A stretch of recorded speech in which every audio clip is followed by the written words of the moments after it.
Hi friends, நம்ம ரொம்ப சிம்பிளான ஒரு டேஸ்டியான மட்டன் வறுவல் எப்படி செய்கிறதுன்னு பார்க்கலாம். ஏற்கனவே நான் வெங்காயம், தக்காளி, இஞ்சி பூண்டெல்லாம் போட்டு இந்த மட்டனை நல்லா வேக வச்சு எடுத்துக்கிட்டேன். ஒரு 6 விசில் விட்டு அதுலேருந்து நம்மளுக்கு தேவையான பீசஸ் எடுத்துக்கலாம். நான் 1 டீஸ்பூன் அளவுக்கு இஞ்சி பூண்டு பேஸ்ட் மறுபடியும் சேர்த்துக்கிறேன்.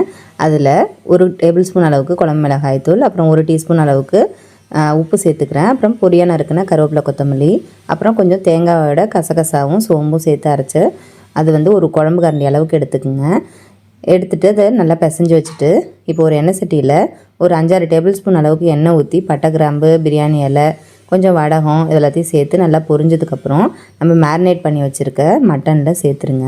இதேமாரி ஆயில் சேர்த்து நம்ம மேரினேட் பண்ணும்போது மட்டன் நல்லா சாஃப்டாக இருக்கும், வெந்து வரும், நல்லா சாப்பிட்றதுக்கும் நல்லா டேஸ்டியாக இருக்கும், அழுத்தமாக இல்லாமல்.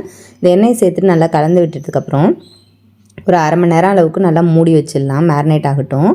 அதுக்கப்புறம் நம்ம லோ ஃப்ளேமில் வச்சுட்டு அதை நல்லா வறுத்து எடுக்க வேண்டியதான்.